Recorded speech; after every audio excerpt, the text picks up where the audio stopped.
Welcome to mini stories. நம்ம இப்போ எதை பற்றி பார்க்க போகிறோன்னா book review her last wish by Ajay K Pandey. இவர் யாருன்னு பார்த்தீங்கன்னா ஒரு ஃபேமஸான ஆத்தர். இவரோட புக்கு அமேசானில் நம்ம சர்ச் பண்ணாலே புக் லிஸ்ட்டில் ஃபஸ்ட்டு வர்றது இவரோட புக் லிஸ்ட்டு மட்டும்தான் ஃபஸ்ட்டு வரும். அவ்வளோ ஃபேமஸான ஆத்தரோட புக்கை தான் நம்ம இன்றைக்கி பார்க்க போகிறோம். இந்த புக்கோட ஜானர் என்னன்னு பார்த்தீங்கன்னா ரொமான்ஸ் அண்ட் எமோஷ்னல். ஃபுல்லாகவே இந்த ஸ்டோரியில் எமோஷ்னல் மட்டும்தான் இருக்கும். இப்போ நம்ம கதைக்குள்ளே போகலாம். இந்த கதை எப்படி ஆரம்பிக்குதுன்னா, விஜய் இவருக்கு கல்யாணம் ஆகி ஆறு மாதம்தான் ஆகுது. இவர் எங்கே வேலை பார்க்குறாருன்னா அசிஸ்டன்ட் ப்ரொஃபஸராக காலேஜில் ஒர்க் பண்ணிகிட்ருக்காரு. ஒரு நாள் என்ன பண்ணுறாருன்னா கோவாவுக்கு போயிட்டு ரிட்டன் வீட்டுக்கு வராரு. அப்போ அவங்க ஒய்ஃப் சொல்கிறாங்க, நீங்கள் போயிட்டு ஃப்ரெஷ்அப் ஆகிட்டு வாங்க, நான் டின்னர் செஞ்சு வச்சுருக்கேன், சாப்பிட்டுட்டு நம்ம நெக்ஸ்ட்டு பேசலாம் அப்படின்னு சொல்லிட்டு அவங்க நைட்டு டின்னரை முடிச்சுட்டு அவங்க தூங்கிடுறாங்க. மார்னிங் அஸ்தாவும் ஒர்க் பண்ணுறாங்க. எங்கன்னா பேங்கில் ஒர்க் பண்ணுறாங்க. அவங்கள பேங்க்குக்கு போகிறதுக்காக ரெடி ஆகிட்டுருக்காங்க. அப்போ சொல்கிறாங்க, சரி நான் போயிட்டு வரேன். விஜய்கிட்ட சொல்கிறாங்க, நீங்கள் ரெஸ்ட் எடுத்துக்கோங்க, நான் போயிட்டு வந்துடுறேன் அப்படி சொல்லிட்டு போகிறாங்க. அந்த டைமில் என்ன ஆகுதுன்னா விஜய்க்கு ஒரு கால் வருது. காலில் என்ன சொல்கிறாருன்னா, 2 வீக்ஸ் முன்னாடி உங்கள் ஒய்ஃப் உங்கள் பேங்கில் ஒரு பிளட் டொனேஷன் கேம்ப் நடந்துச்சு. அப்போ உங்கள் ஒய்ஃப் பிளட் டொனேட் பண்ணாங்க. அதில் நாங்கள் டெஸ்ட் பண்ணும்போது உங்கள் ஒய்ஃபுக்கு ஹெச்ஐவி பாசிட்டிவ்னு வந்திருக்கு அப்படின்னு சொன்னோடனே இவருக்கு ஷாக்கு. என்ன இது, கல்யாணாகி 6 மாதம்தான் ஆகுது, அதுக்குள்ளே இவ்வளோ பெரிய ஷாக்கா எனக்கு அப்படி சொல்லிட்டு அவர் லைஃபே அப்படியே பிளாங்க் ஆன மாதிரி, மைண்டெல்லாம் அப்படியே பிளாங்க் ஆகி அவர் என்ன பண்ணுறதுன்னு தெரியாமல் அவர் பண்ணிகிட்ருக்காரு. அப்போ இவர் அகெயின் கேட்குறாரு, என்ன என் ஒய்ஃப் தானா, நேம் கரெக்டு தானா அப்படி சொல்லிட்டு அகெயின் கேட்டுகிட்டே இருக்காங்க. அவங்க சொல்கிறாங்க, ஆமாம் உங்கள் ஒய்ஃப் தான், பட் ஒன் திங் என்னென்னா, இது நாங்கள் சும்மா ஒரு டெஸ்ட்டு தான், எங்களுக்கு தெரியாது, நீங்கள் அஃபிஷியலாக ஒரு டெஸ்ட் எடுத்து பாருங்கள் அப்படி சொன்னோடனே அவர் ஓகே நான் நாளைக்கு பண்ணுறேன் அப்படி சொல்லிட்டு அந்த மேம் டாக்டர் ஃபோனை கட் பண்ணிடுறாங்க. நெக்ஸ்ட் என்ன ஆகுதுன்னா, அவர் அதையே திங்க் பண்ணிகிட்ருக்காரு.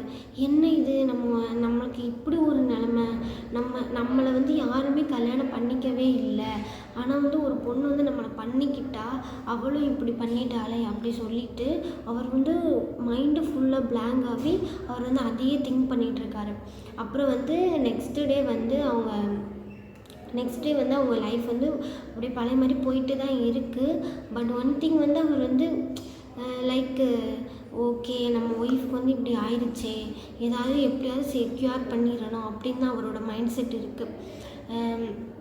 அப்புறம் இவரே ஹாஸ்பிட்டல் போகிறாரு. நெக்ஸ்ட் டே டாக்டர், என்ன நேற்று நீங்கள் கால் பண்ணி சொல்லியிருந்தீங்க உங்கள் ஒய்ஃபுக்கு ஹெச்ஐவி இருக்குது, இது அஃபிஷியலாக அப்படி சொல்லிட்டு கேட்குறாங்க.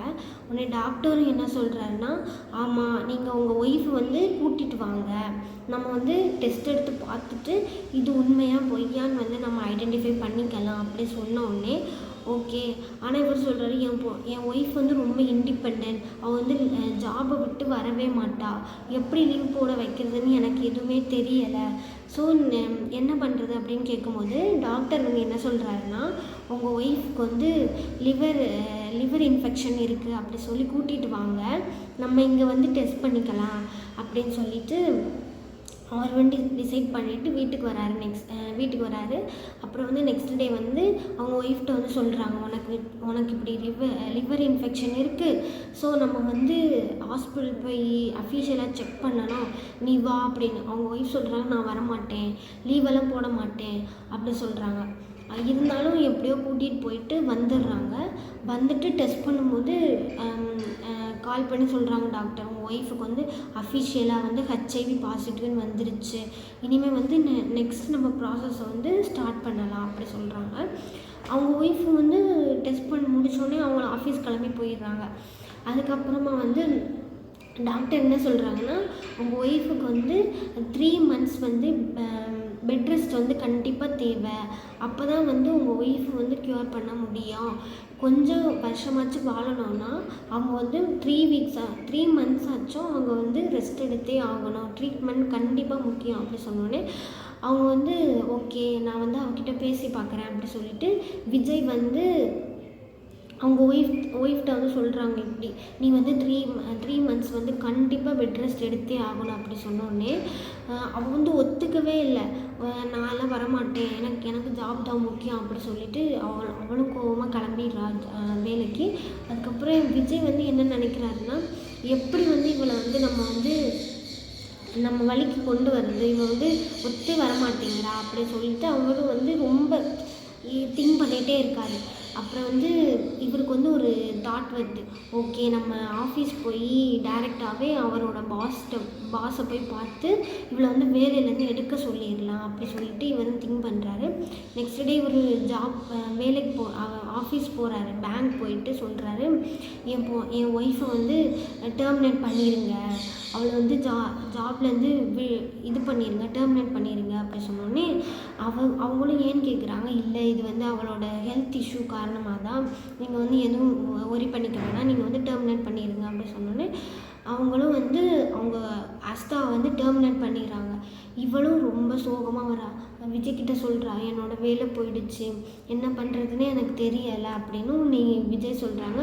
இது எல்லாமே ஒரு காடோட திட்டம் தான், நீ வந்து ட்ரீட்மெண்ட் கரெக்டாக பண்ணிக்கணும் அப்படின்னு சொல்லிட்டு காட் வந்து நம்மளுக்கு வந்து இது வழி பண்ணது தான், நீ எதுவும் ஒரி பண்ணிக்காத அப்படி சொல்லிட்டு அவங்கள வந்து விட்டுடுறாங்க. நெக்ஸ்ட் டே வந்து ட்ரீட்மெண்ட் ஆரம்பிக்குது. அப்போ டாக்டர் வந்து சொல்கிறாங்க, இது க்யூர் பண்ணுறதுக்கு நிறைய காசு ரொம்ப முக்கியம், 5-10 லட்சம் கண்டிப்பாக இது வந்து வேணும் அப்படி சொல்கிறாங்க. இவர் வந்து ரொம்ப பியூர் ஃபேமிலி தான், என்ன பண்ணுறதுன்னு இவருக்கு தெரில. இப்போ தான் மேரேஜ் ஆகிருக்கு, 6 மந்த் தான் ஆகுது. அசிஸ்டன்ட் ப்ரொஃபஸராக இப்போ தான் வந்து அவர் வந்து ஜாயின்டே பண்ணார். அதுக்கப்புறமா ஓகே நம்ம ஒய்ஃபுக்காக இதை பண்ணணும் அப்படி சொல்லிட்டு அவரும் ஒரு வெறி ஆகிடுறாரு. அதுக்கப்புறமா வந்து இந்த ஸ்டோரியில் வந்து விஜயோட பாஸ்ட் லைஃப் வந்து சொல்கிறாங்க. பாஸ்ட் லைஃப்பில் என்ன ஆச்சுன்னா, விஜய்க்கு வந்து நிறைய பொண்ணு பார்க்குறாங்க.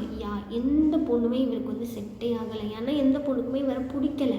ஏன்னா இவர் ஸ்கூல் டேஸில் வந்து ரொம்ப லோவாக தான் படிப்பார். ஒரு ஆவரேஜ் ஸ்டூடெண்ட் தான். 40 to 60% தான் மார்க்கே எடுப்பார். அதனால இவருக்கு வந்து ரொம்ப படிப்புலேயே வந்து ஆர்வம் கிடையாது. இவர் வந்து ரொம்ப ரொம்ப நார்மலான ஒரு பர்சன். அப்போ வந்து இவங்க அம்மாவுக்கும் அப்பாவுக்கும் என்ன கோலுன்னா, இவன் வந்து ஒரு கவர்மெண்ட் ஜாபில் வந்து உட்கார வச்சு பார்க்கணும் அப்படின்னு தான் ஏன்னா அவங்க அப்பா வந்து ஒரு அசிஸ்டண்ட். அவரோட அப்பா யாருன்னா ஒரு police officer, retired police officer. அம்மா வந்து ஒரு சீனியர் ஜேர்னலிஸ்ட். அவங்க 2 பேருமே கவர்மெண்ட் போஸ்டிங்கில் இருக்கனால தன்னோட பையனை வந்து கவர்மெண்ட் ஜாபில் வந்து உட்கார வைக்கணும்னு அவருக்கு வந்து ஆசை. அவரும் வந்து ரொம்ப ட்ரை பண்ணுறாங்க பேரண்ட்ஸு. இவனை வந்து ரொம்ப எப்படியாச்சும் இவனை வந்து படிக்க வச்சு இவனை வந்து பெரிய ஆள் ஆக்கிடணுன்னு தான் அவங்க பேரண்ட்ஸுக்கு வந்து ஆசை. ஆனால் இவர் வந்து அதுக்கு எந்த ஒரு ஹார்ட் ஒர்க்குமே போடலை. அதுக்கப்புறமா வந்து காலேஜ் சேர்க்குறாங்க. 12th முடிச்சிட்டாரு. எப்படியோ முடித்து காலேஜுக்கு வந்து பிஏ இங்கிலீஷ் லிட்ரேச்சர் எடுத்து படிக்கிறாரு. பிஏ முடித்தோடனே பிஏ முடிச்சிடுறாரு. அதுக்கப்புறமா வந்து இவங்க வீட்டில் என்ன சொல்கிறாங்க, நீ ஐஏஎஸ் கோச்சிங் போ, ஐஏஎஸ் ஆகணும், ஐஏஎஸ் கோச்சிங் போய் 5 years கம்ப்ளீட் பண்ணு, அதுக்கப்புறம் நம்ம வந்து பார்த்துக்கலாம் அப்படி சொல்கிறாங்க. இவரையும் வந்து ஐஏஎஸ் படிக்க அனுப்புகிறாங்க. ஆனால் இவர் வந்து அங்கேயுமே எதுவுமே பண்ணலை. அங்கேயுமே எக்ஸாம்ஸில் வந்து ஃபெயில் ஆகுறாரு, லோவாக மார்க் எடுக்கிறாரு. அப்போ அவங்க பேரண்ட்ஸே வந்து என்ன பண்ணிடுறாங்கன்னா, ஓகே நம்ம பையனோட கெப்பாசிட்டி இவ்வளோ தான், இவன் வந்து எதுவுமே வேலைக்கு வரமாட்டான், நம்மளே ஒரு ஜாப் எடுத்து கொடுத்துடலாம் அப்படின்னு சொல்லிட்டு தான் ஒரு காலேஜில் அசிஸ்டன்ட் ப்ரொஃபஸராக வந்து ஜாப் எடுத்து கொடுக்குறாங்க.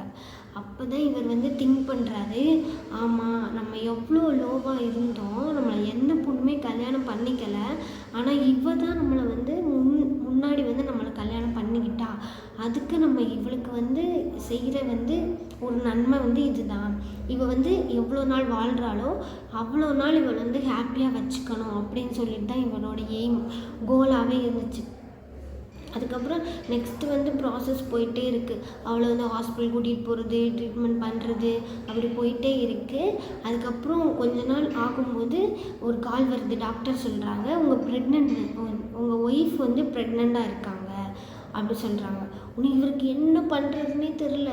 என்னது, நம்ம ஒய்ஃப் வந்து ப்ரெக்னெண்ட்டா, இப்படி ஹெச்ஐவி வேறு அவளுக்கு இருக்குது, பேபியை வேறு அஃபெக்ட் பண்ணுமான்னு தெரியலை, இது என்ன ஒரு கடவுளே அப்படி சொல்லிட்டு அவர் வந்து காடை வந்து ரொம்ப என் மேலே கருணையே இல்லையா அப்படின்னு சொல்லிட்டு காடை ரொம்ப திட்ட ஆரம்பிக்கிறாரு. அதுக்கப்புறம் ஓகே நம்ம வந்து எல்லாமே பண்ணிக்கலாம் அப்படி சொல்லிட்டு போயிட்டு உடனே வந்து டாக்டரை போய் கன்சல்ட் பண்ணுறாங்க. என்ன டாக்டர் இது, பேபி வேறு அவளுக்கு இருக்குது, என்ன பண்ணுறது அப்படி சொன்னோடனே டாக்டர் சொல்கிறாங்க, உங்கள் ஒய்ஃப் பேபி எதுவும் அஃபெக்ட் பண்ணாது, உங்கள் ஒய்ஃபுக்கு தான் வந்து டெத்து வந்து கன்ஃபார்ம் தான், அவள் எப்படி வந்து வாழ போகிறது இல்லை, இந்த கொஞ்ச நாள் தான் வாழ்வா, அது வரைக்கும் நீங்கள் ஹாப்பியாக வச்சுக்கோங்க அப்படின்னு சொல்லுவாங்க. உடனே வந்து இவனுக்கு வந்து ஒரு தாட் வருது, ஓகே இவளுக்கு வந்து காலேஜ் டேஸில் வந்து ஏதாச்சும் ஒரு இதெல்லாம் நம்ம பண்ணணும், பக்கெட் லிஸ்ட் மாதிரி இருக்கும்ல, நம்மளுக்கெல்லாம் இருக்கும்ல, அதே மாதிரி அவளுக்கும் இருக்குமா அப்படின்னு சொல்லி இவர் வந்து இவளோட காலேஜ் ஃப்ரெண்டுக்கு வந்து கால் பண்ணி கேட்குறாங்க. இவளுக்கு வந்து ஏதாச்சும் கோல் இருந்துச்சா, இது பண்ணிட்டு தான் நம்ம வந்து இந்த உலகத்தை விட்டே போகணும் அப்படி சொல்லிட்டு அவளுக்கு ஏதாச்சும் ஒரு பக்கெட் லிஸ்ட் இருந்துச்சான்னு கேட்டோடனே அவங்க ஒரு ஃப்ரெண்டு சொல்கிறாங்க, ஆமாம் அவள் காலேஜ் டேஸில் வந்து ஒரு டைரி எழுதுவா, அந்த டைரியை வந்து வீட்டில் தான் வச்சுருப்பா, அதை நீங்கள் பார்த்தாலே தெரியும் அப்படி சொல்லிட்டு அந்த டைரியை எடுத்து பார்க்கும்போது தான் தெரியுது, அதில் வந்து அவள் 7 விஷஸ் வந்து எழுதி வச்சுருக்கா. அது என்னென்னா, அவளோட கல்யாணம் ஆகிட்டு அவளோட பிள்ளைக்கு வந்து ஒரு நல்ல அம்மாவாக இருக்கணும், அதுக்கப்புறம் டேனியல்கிட்ட வந்து மன்னிப்பு கேட்கணும், அதுக்கப்புறம் வந்து 10 crore வந்து அவளோட அக்கௌண்ட்டில் வந்து சம்பாதிச்சு வைக்கணும், அதுக்கப்புறம் எக்ஸெட்ரா சம்திங் 7 வச்சுருப்பா. ஆனால் வந்து இதுதான் வந்து ஒர்த்தபுளாக இருந்துச்சு, மீதியெல்லாம் ஓகே இதையாவது நம்ம வந்து அவளுக்கு பண்ணிடலாம் அப்படி சொல்லிட்டு அவன் வந்து டிசைட் பண்ணிவிட்டு ஒன்றா ப்ரொசீஜர் வந்து ஸ்டார்ட் பண்ணுறான்.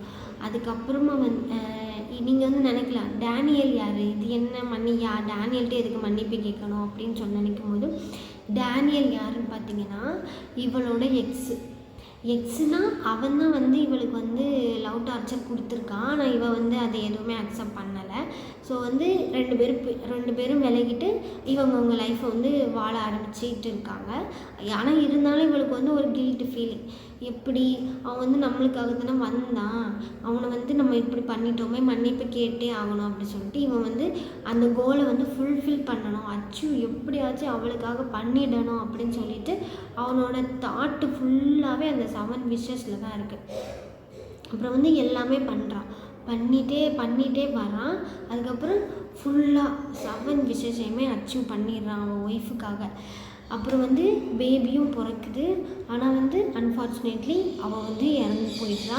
அதுக்கப்புறமா வந்து என்ன நடக்குதுன்னா, அந்த பேபி அதுக்கப்புறம் வந்து இவனோட பேரண்ட்ஸ் விஜய் எல்லாருமே வந்து அவங்க நேட்டிவ்க்கு வந்து போயிடுறாங்க. இவன் வந்து லைஃப்பில் ரொம்ப அடி வாங்கிட்டான். ஏன்னா யாருமே வந்து இவனை வந்து கல்யாணம் பண்ணுறதுக்கும் வரவே இல்லை. முன்னாடி அந்த பொண்ணு தான் வந்து இவனை வந்து மேரேஜ் பண்ணி கல்யாணம் பண்ணி வந்து இவ்வளோ தூரம் வந்துட்டு ஒரு நல்ல ஒரு லைஃப் வந்து இவனால் வாழ முடியலையேன்னு இவனுக்கு வந்து ரொம்ப கவலை. இந்த ஸ்டோரி வந்து இதோடு முடிச்சிடுறாங்க. இவங்க வந்து நேட்டிவ் கிளம்பி போயிடுறாங்க.